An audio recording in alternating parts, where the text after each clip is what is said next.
132nd regular session is now called to order.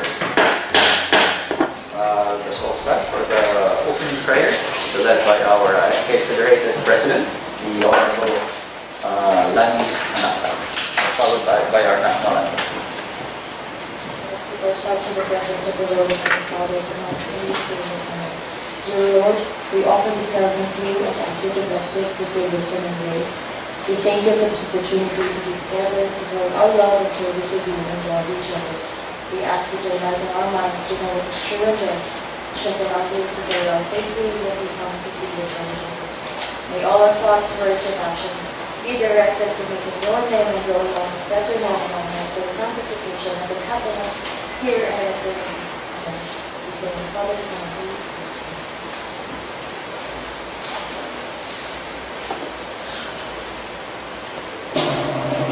Wayang magiliw, pero sa silanganan, alam ng puso, sa dibdib mo'y buhay.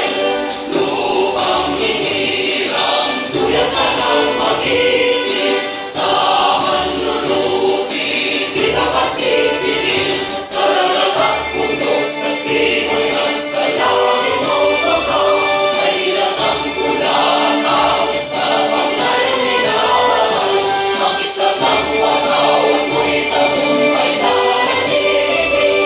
Ang bituin at araw niya kailanman ay napipiling. Lupa ng araw ng ay pagsinta, tuwa'y langit sa limon. Ang higaya na magpay ng hapin, nangangatay ng dahil sa'yo. The Honorable Borongan, and we need the Consular Chief. Please stand up. The Councilor's Creed. I am a Philippine Councilor, I am a Philippine Councilor, mandated by law to enact measures and ordinances mandated by law to enact measures and ordinances that redound to the general welfare of my constituents down to the general welfare of my in the constituents, pursuit for happiness, peace, and prosperity. in their pursuit for happiness, peace, and prosperity. I believe in public service above self I believe in public service above as self the guiding principle of my official act, as the guiding principle of my official and act, as I pave the pathways of local legislation. and as I tread the pathways of the May the Almighty guide my mind and heart, May the Almighty guide my mind and heart, that I shall be true to my constituents and the Filipino people. that I shall be true to my constituents and the Filipino people. Thank you, Honorable Borongan. Now take your seats. Mr. Secretary, will you please call the roll? Honorable Emman Tiu Sonco, Present. Honorable Maria Rosini Daza, Present. Honorable Dr. Katrina Anacta-Sadac, Honorable Presiding Officer, she is in a meeting with RCD Mayor. It's together with the Honorable Lyra and Honorable Limbauan. It's noted. Honorable Atty. Kathlyn Cainday, Present. Honorable Engineer Melcho Arago, Honorable Lyra In the meeting. Honorable Renato Silva, Present. Honorable Atty. Byron Soyot, Honorable Kurt Atty. Present. Honorable Glenn Soto, Present. Honorable Rene Julia Senior, Honorable Melcho Anacta, Present. 1, 2, 3, 4, 5, 6, 7, 8, 9. Mr. Presiding Officer, 12 esteemed members are present. Please consider the quorum. You may proceed, President. Okay, thank you, Mr. Secretary. And as attested by our Secretary that there are 12 members present, the Chair hereby declares that we have a quorum.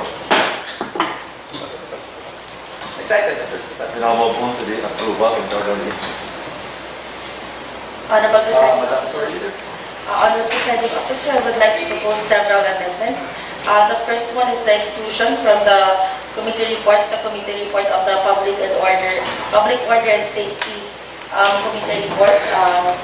This should be rescheduled to another session. Any second? Seconded. Any objections? None? Motion approved. More amendments? Honorable Presiding Officer, I would like to propose an amendment under our proposed ordinances, an appropriation ordinance reverting the MOE from the City Tourism Officer to capital outlay. Second. Any objections? None. Motion's approved. Continue, Madam Clerk.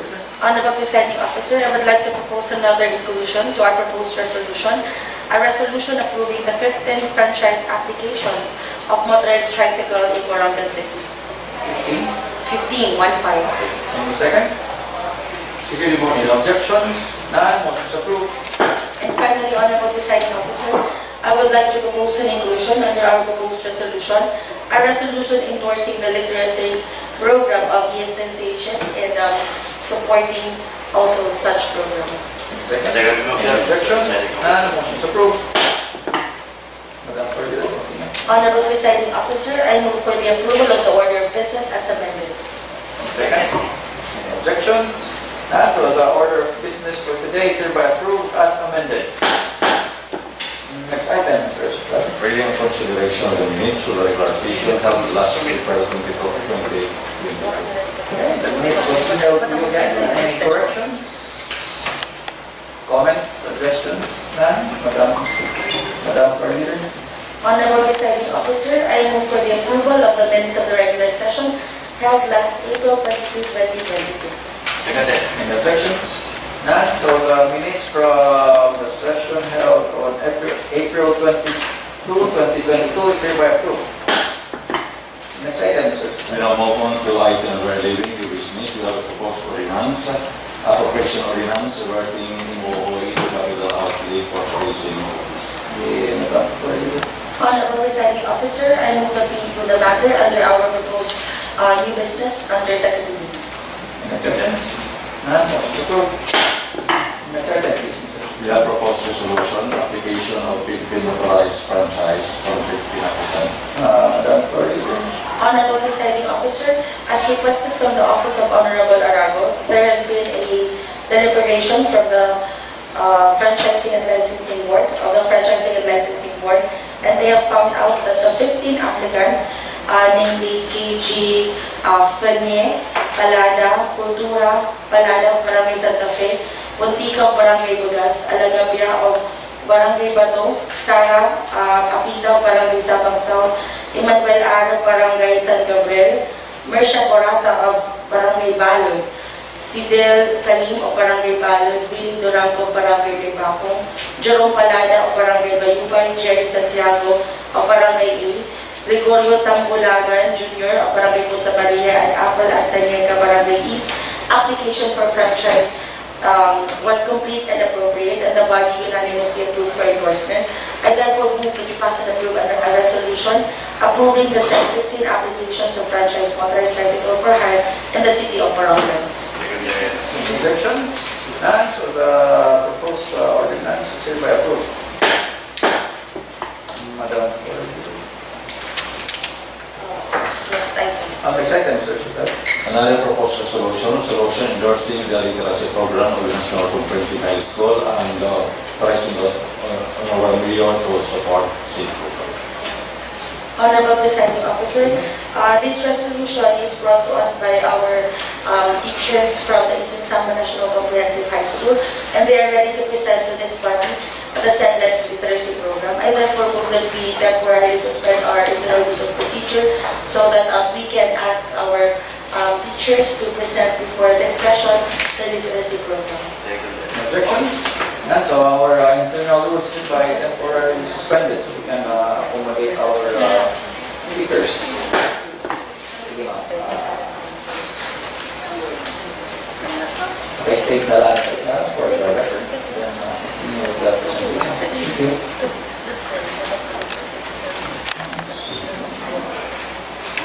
Our deep respect to the honorable members of the City Council, and we would like also to express our thanks for accommodating us today. I am Lyra and this is my partner, Sarah Arias, and we are the proponents of Vivo Bata Empresado Romance. Our project team leader is Mr. Dean Ernest Paul Lano, the school principal of Eastern Samar National Comprehensive High School. Our project Vivo Bata Empresado Romance is the Borongan City Division's entry to the 2022 National Literacy Awards, Outstanding Literacy Program category. With this, we have the following nomination requirements, and we would like to ask the City Council for these matters. Number 1, endorsement from the local chief executive. Number 2, copy of the city development plan indicating the literacy support of the city. And then legal basis such as executive order or ordinance related to universalizing literacy in the city. We also need memorandum of agreement between project management team and the LGU. In the sense that we are asking for these matters, it is right for us to give you an overview, the objectives of our program.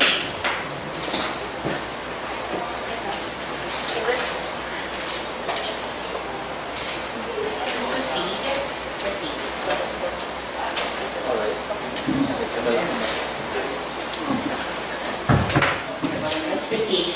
These are our project management team. Project sponsors, Filipino Aussie community headed by Miss Christina Patawaran from New South Wales, Australia, and Honorable Kathlyn B. Cainday. Of course, our project team leader is Dean Ernest Paul R. Hermano, and we are the project team members, Lani Alamin and Sarah Jean Arias. So we also have some literacy advocates. We have Ma'am Angelica Alea, Girlie Rose Alegre, City Education Committee members, Barangay Education Community members, the consultants, Lori Emmanuel Arago, Division EPS for English, and Virginia Dolfo, Division EPS for Filipino. So this is the interagency and inter-stakeholder partnership, the three essential part of this project. The resources, the support from stakeholders and benefactors. Of course, mobile level resources, we have books, reading materials, and our main benefactor is Ms. Christina Patawaran and some Filipino-Australian friends and donors.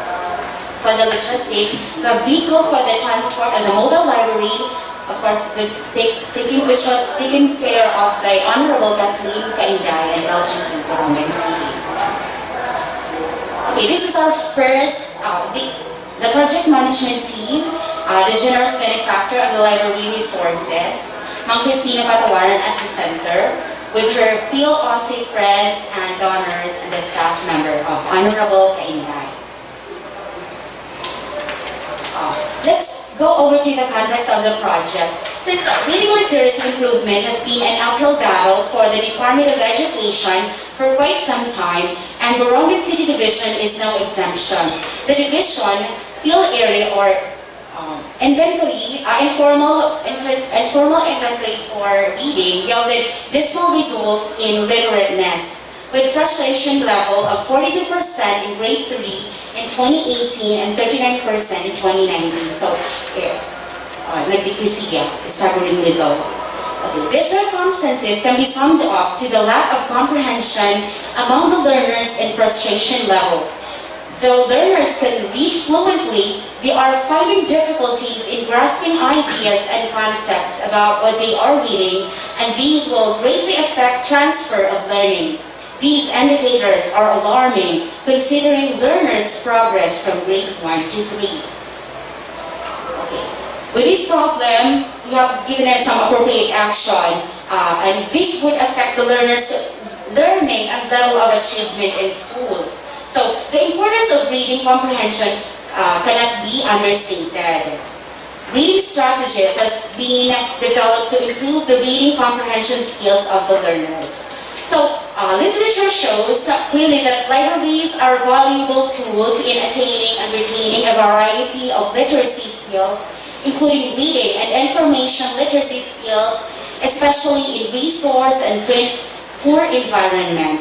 So libraries can bridge this gap and provide learners and teachers access to reading and literacy resources, personal knowledge and growth, and classroom support.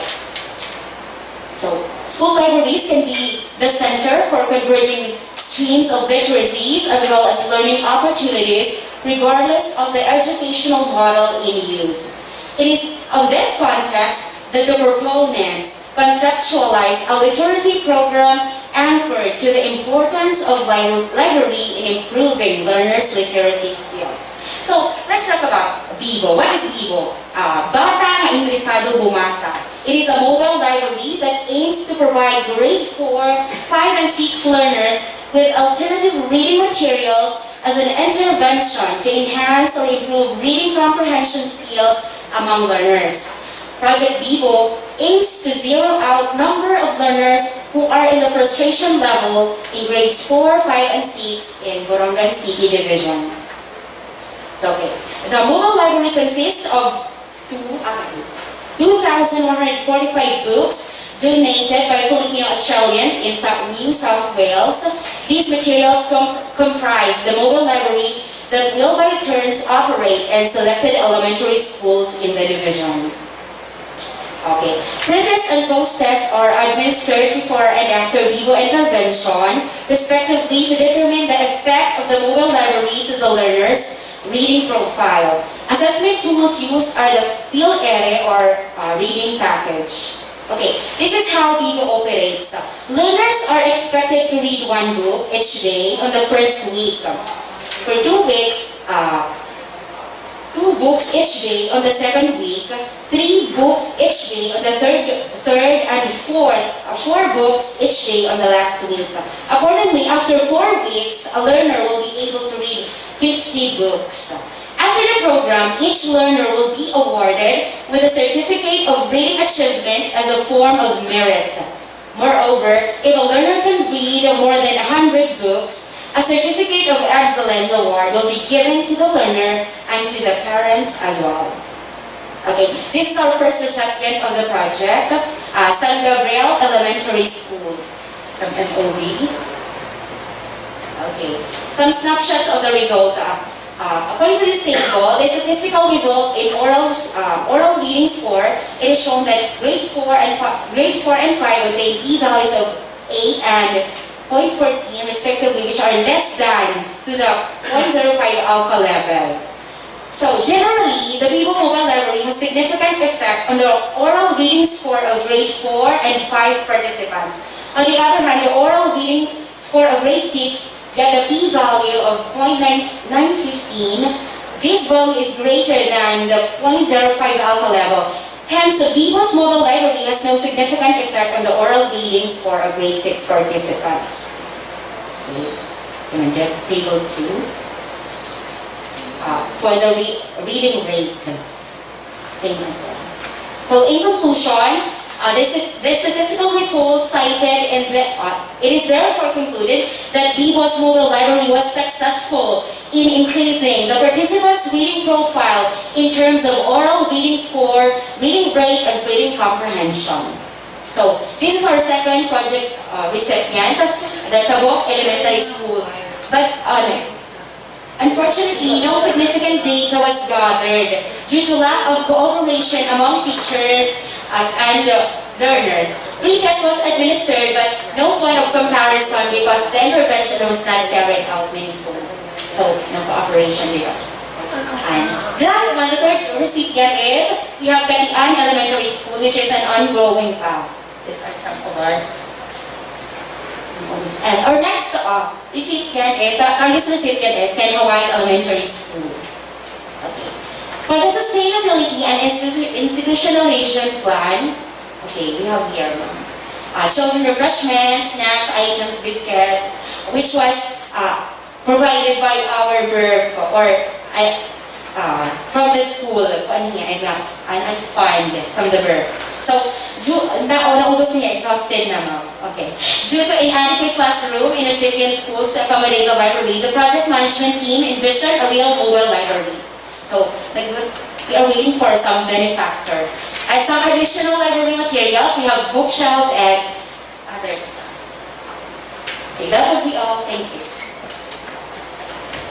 In addition, Honorable Presiding Officer, I've spoken with our City Mayor earlier this morning regarding this proposal of our teachers from ESSHS because this is a very noble cause since they're going out of their way, they're doing much more than their obligations as teachers by providing this mobile library to different elementary schools. And our city mayor was very generous enough to commit to support this literacy program by ESSHS. This is a very good cause and command by our teachers from the Eastern Summers National Comprehensive High School. Pero for clarification lang, kasi kanina you were targeting 1 book per day in the first week and then the second 2 books in the second week until 4 books, di ba? Kasi paano natin i-implement iniyan? Kasi wala school lang mga kabataan pero in weekday, di ba? We go to our school recipients once a week. For example, in Cainday Elementary School, we're scheduled on Friday. Every Friday, we go there for 4 weeks. Okay, on the first week, we allow them to borrow like books. And the second week to 10 books. And on the third week, 15 books. And on the fourth week, 20 books. So, itong pagbasa nila, ito na yun.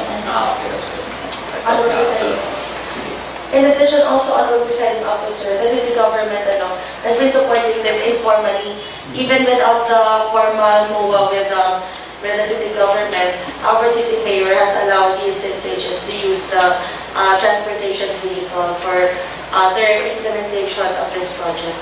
But now, they are formalizing this MOA because I think this literacy program is now a nominee for a national competition.